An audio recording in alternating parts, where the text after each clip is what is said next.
안녕하세요. 오늘은 법인의 자금 관리에 대해서 핵심적인 내용을 설명해 드리도록 하겠습니다. 이 법인의 자금 관리는 크게 두 가지 방향이 있습니다. 법인을 기준으로 해서 자금이 빠져나가는 가지급금, 법인 입장에서는 대여금이죠. 그리고 법인을 기준으로 개인 임직원 등으로부터 자금이 들어오는 법인 입장에서는 차입금입니다. 이렇게 법인의 자금 관리는 크게 빠져나가는 아웃플로우와 들어오는 인플로우 두 가지 방향이 있습니다. 이 두 가지 방향에 대해서 전략적 접근 방법이 다르고 활용도가 다르기 때문에 오늘 인플로우와 아웃플로우, 법인의 자금 관리에 대해서 전략적 이해에 대한 인사이트를 제공해 드리도록 하겠습니다. 법인에서 자금이 빠져나가는 것은 리스크가 존재합니다. 법인으로 자금이 유입되는 가수금의 경우는 법인의 자본을 충실하게 튼튼하게 하기 때문에 유용하게 활용할 수가 있습니다. 법인과 개인 임직원 간에는 분명히 인격체가 다르기 때문에 이렇게 보이지 않는 벽이 존재합니다. 이렇듯 개인 임직원과 회사와의 관계에는 별개의 인격체로 분명히 벽이 존재하기 때문에 법인의 자금 관리는 개인의 자금과 명확하게 구별할 수 있어야 하겠습니다. 흐름 1. 아웃플로우입니다. 법인으로부터 개인으로 자금이 빠져나가는 경우입니다. 이 경우는 가지급금, 회사 자금이 지급이 되었는데 확인할 수 없기 때문에 임시가짜를 써서 가지급금 이렇게 부르고 있습니다. 이 법인의 자금을 임직원 등 개인이 무단으로 인출하거나 빌려가는 경우입니다. 이때는 회사의 자본을 축소시키기 때문에 상법에서도 규제하고 있고 세법에서도 규제하고 있습니다. 그렇기 때문에 양쪽 법규를 위반하거나 지키지 못했을 때는 시한폭탄이 될 수도 있기 때문에 오늘 이 가지급금에 대한 리스크와 해지 방법을 잘 숙지해 두시기를 바라겠습니다.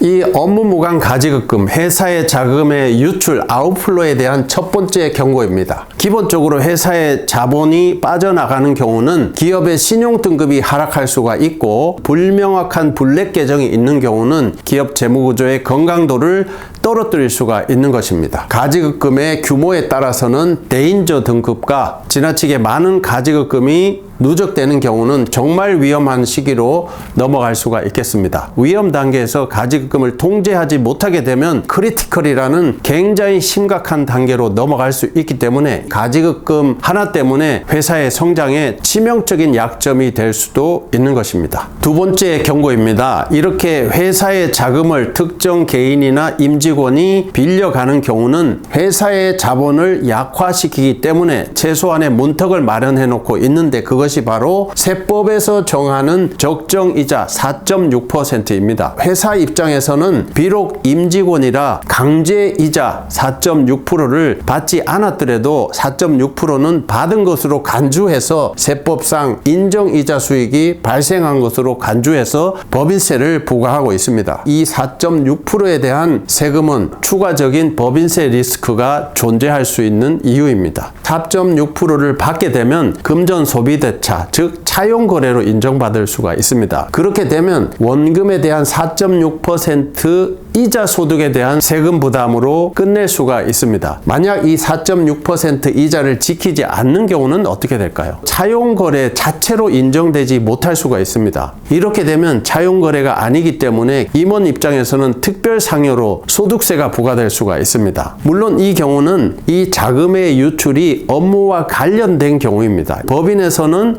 이 자금 유출, 임원에 대한 특별상여에 대해서 경비 처리를 못하는 불이익을 받게 됩니다. 임원 또한 이 특별상여에 대한 엄청난 소득세를 부담하셔야 하는 것입니다. 그뿐만이 아닙니다.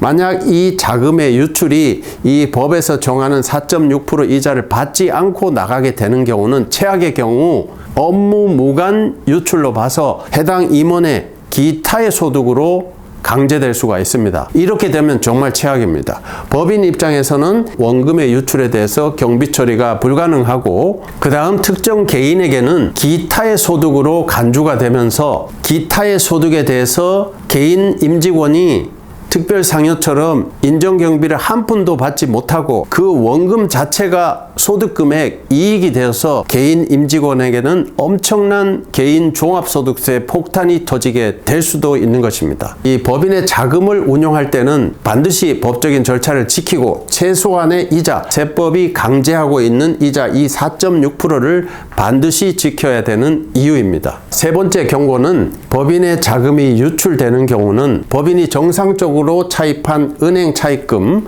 이 은행 차입금에 대한 이자 비용 중 회사의 전체 자산 중에서 해당 업무무관 자산이 차지하는 비율만큼 회사의 전체 이자 비용, 그 비율만큼은 회사 입장에서는 경비 처리를 못하게 될 수도 있는 것입니다. 뿐만이 아닙니다. 최악의 경우는 이런 경우입니다. 특정 임직원 개인이 상법상의 절차 위반을 하게 되는 경우는 법인의 자금 유용이나 횡령으로 갈 수가 있습니다. 이렇게 되면 특정 임직원 개인이 상법 위반으로 형사처벌까지 받게 될 수가 있습니다. 세금의 문제, 4.6% 인정이자 또는 특정 개인의 특별상여, 기타의 소득, 이 세금의 문제 플러스 형사처벌까지 받을 수 있기 때문에 이 가지급금 문제에 대해서는 임직원이 정말 신중하게 상법상 절차와 세법의 과세 규정을 충분히 명확하게 숙지하실 필요가 있겠습니다. 두 번째, 법인이 자금을 확보하는 경우입니다. 이 경우에는 가수금이라는 명칭을 사용하고 있는데 회사의 자본을 튼튼하게 하기 때문에 이 가수금은 좋은 시그널, 유익한 시그널로 활용하실 수가 있습니다.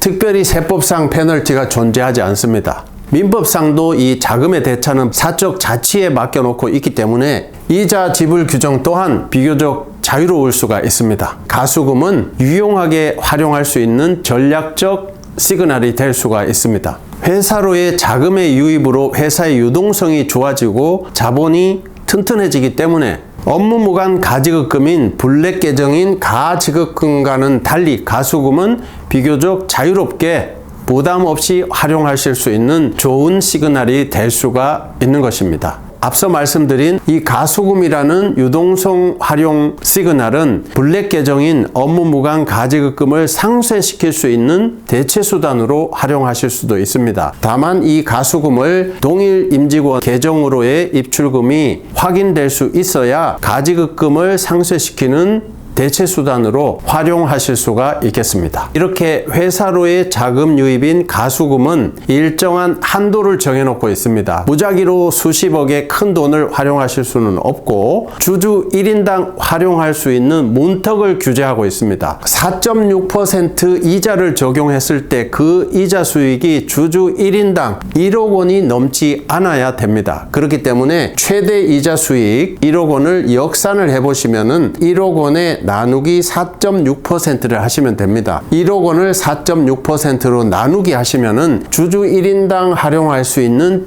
가수금 최대 규모가 21억 7,390만 원이 나오는 걸 확인하실 수가 있겠습니다. 그렇기 때문에 가수금의 규모는 주주의 숫자에 따라서 그 한도가 결정되는 것입니다. 주주가 한 명일 경우는 가수금의 규모는 약 21억 원입니다. 주주가 2명인 경우는 당연히 곱하기 2를 해서 42억까지, 주주가 3인인 경우는 곱하기 3을 해서 약 63억까지도 가수금을 활용하실 수가 있는 것입니다. 오늘 이렇게 회사 자금의 유출인 가지급금과 가수금에 대해서 그 특징과 리스크, 활용 포인트를 설명드렸습니다. 다시 한번 정리를 해드리자면 법인으로부터 자금이 유출되는 아웃플로인 가지급금은 회사의 신용등급을 하락시킬 수가 있고 회사의 인정이자 4.6%라는 법인세 가세 문제를 유발시킵니다. 그리고 이 법적인 절차, 상법상의 절차를 위반하는 경우는 자금의 유용 횡령으로 간주되어 형사처벌까지 받을 수 있는 리스크가 존재합니다. 반면 가수금은 회사로의 자금의 유입인 인풋인데 특별한 세법상 페널티가 존재하지 않습니다. 그렇기 때문에 비교적 자유롭게 가수금을 활용하실 수가 있겠습니다. 이렇게 유용하게 활용할 수 있는 가수금의 규모는 주주 1인당 21억 원까지 활용하실 수가 있습니다. 주주가 2명이면 42억, 주주가 3인이면 63억까지도 이 가수금을 활용하실 수가 있겠습니다. 오늘 이렇게 법인의 자금 유출인 가지급금과 법인으로의 자금 유입인 가수금에 대해서 그 특징과 리스크, 활용 포인트를 설명드려 보았습니다. 오늘 말씀드린 회사의 자금 관리를 하실 때는 그 자금의 출처와 그 자금의 목적을 분명히 하셔서 회사의 자금 관리에 유용하게 잘 활용하시기를 바라겠습니다. 당신이 걸어갈 사업의 길 우리가 지켜드릴게요.